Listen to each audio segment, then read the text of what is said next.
Hey everyone, thank you for tuning in to this episode of the Off Campus Podcast. First off, I really appreciate you being here.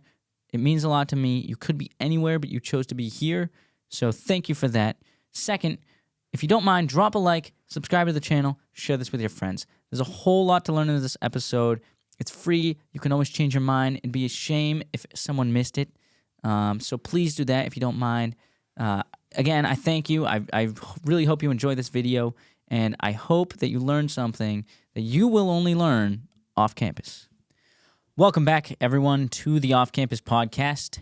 Got another internal episode here, just me. Basically, I'm going to be doing these once a week along with the podcast with another person once a week.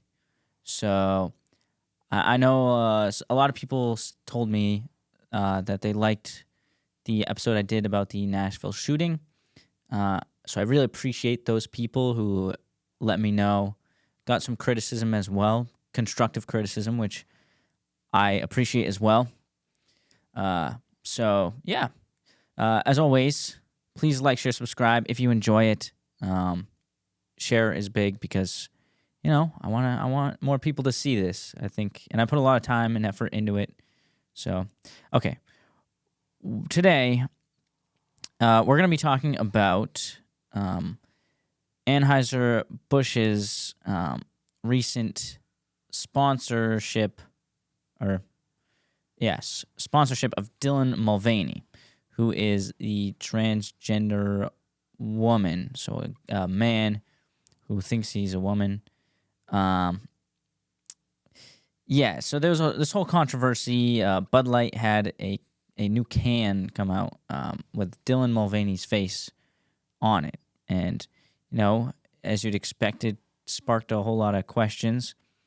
So we're going to be going over those because I think one of the biggest questions for people is like, why would Anheuser-Busch... Actually, first off, Anheuser-Busch is the parent company of a ton, over 600 different beers.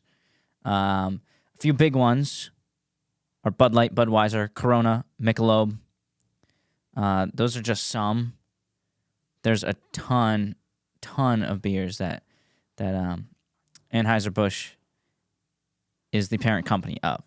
So you'd expect they have like sort of a monopoly, not exactly, but they are definitely big in beer. A lot of people who drink, most people who drink Anheuser-Busch products.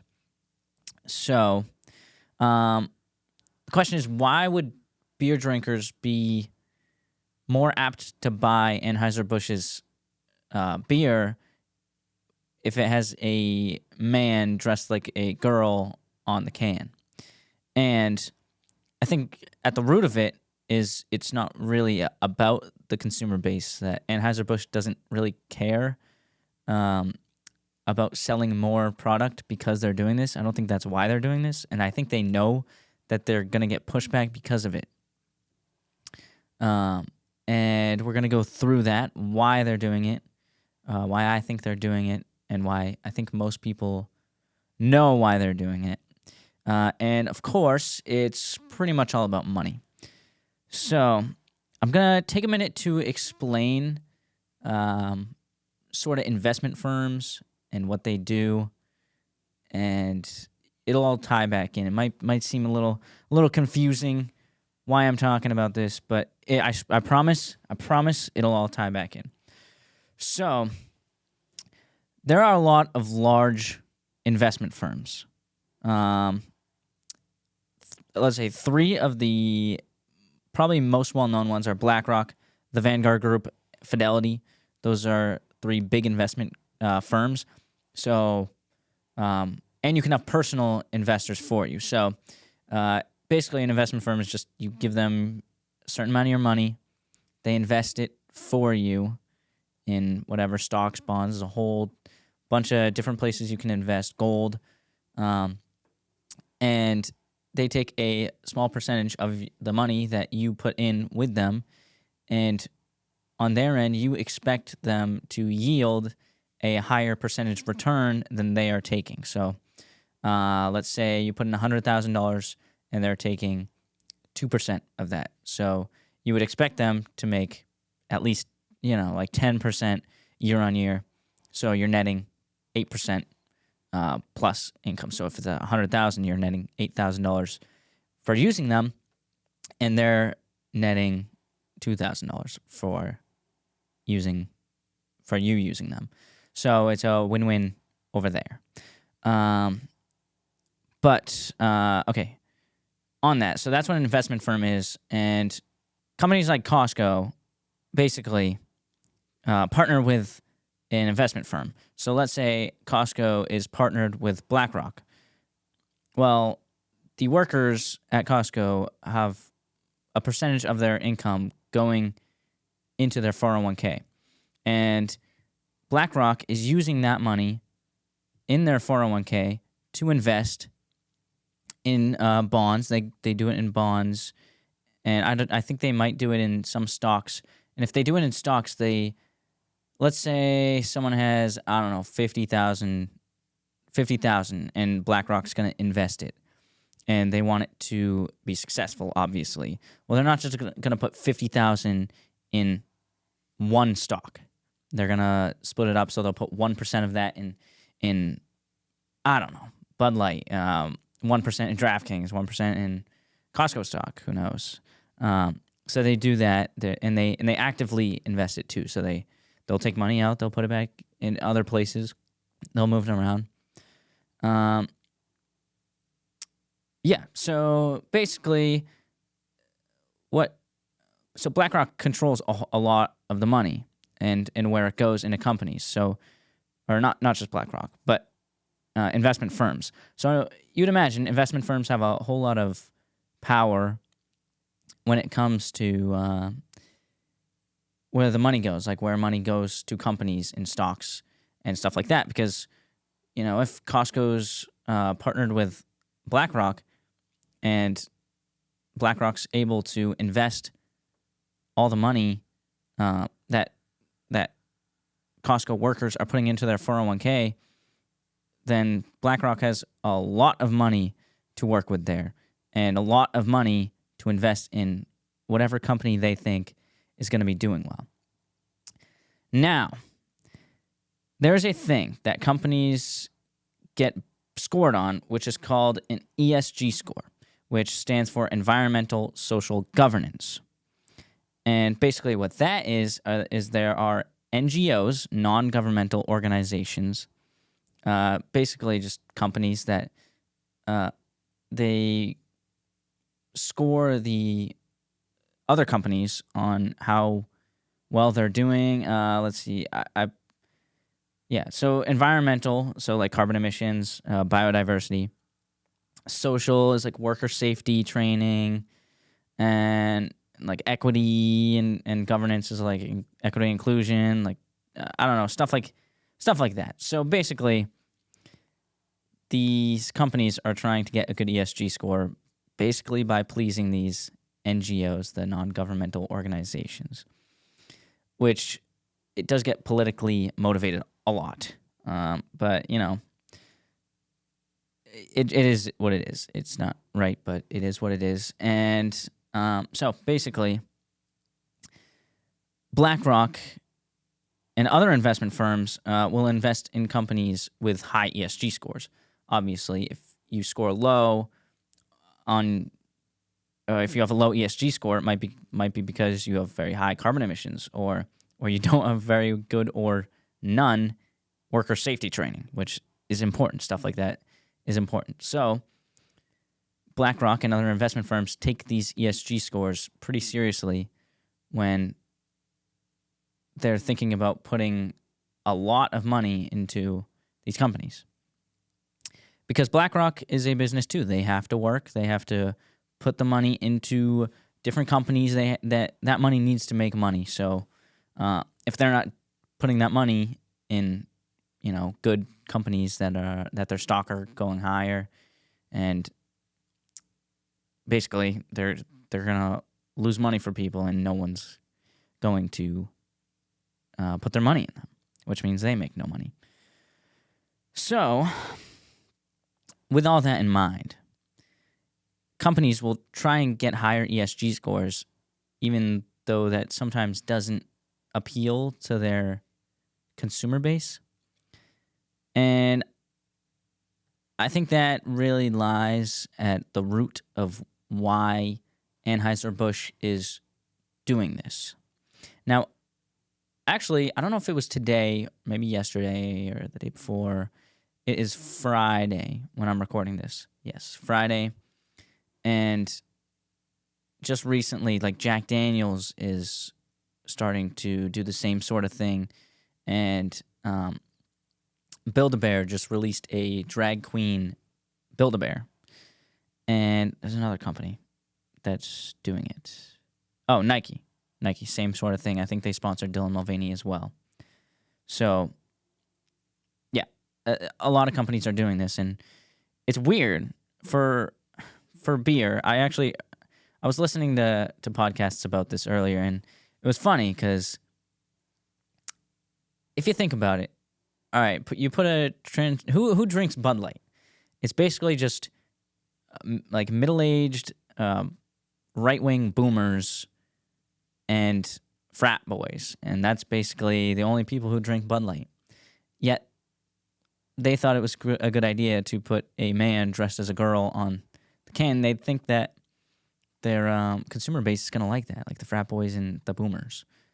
And it's just weird because that's like the complete opposite of what you'd think that those consumers want to see on the cans of the beer they're drinking, oddly enough. But that's just how it is. And they do it, and I think that proves that they don't do it for their consumer base, that they're doing this because of the money. So the truth is Anheuser-Busch does not care about transgenderism. They just don't. I mean, all the companies doing this, they don't. Nike doesn't care. Jack Daniels doesn't care. Build-A-Bear doesn't care. You think the top executive at Anheuser-Busch, the multi-billionaire, I'm sure, is concerned about Dylan Mulvaney, who is a guy who just thinks that he's a girl? I don't really think so. I think he's more motivated by the money.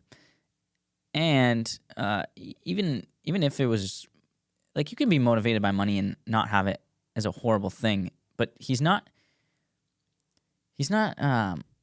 like doing this for the shareholders either. But he's trying to just get investments from these big investment firms like BlackRock, Vanguard, and Fidelity. So, yeah, I mean, that's pretty much it I have on this. But they don't.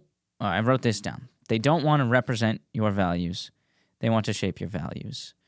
So you'd think companies want to, represent your values. So I don't know, a good example of this, but you'd think that if you're consuming a product, I mean, I guess we could say it with Bud Light, like the frat boys and the boomers. I'm sure their first concern isn't about having a transgender person on the front of their can, but I think you have to realize that that's not why they're doing it. They're not doing it for you. These companies don't really care about you. They care about money, which is understandable. They're a business. They have a lot of expenses. But you should realize that. And I feel like everyone kind of knows that. But to see an example of it like this it's really eye-opening.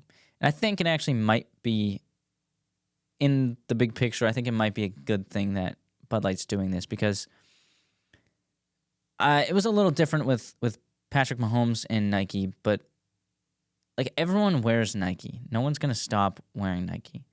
But I think Bud Light is a thing that's it's plausible that people will boycott it. Like, I really think, and I know someone actually who is going to stop drinking Bud Light and other Anheuser-Busch products.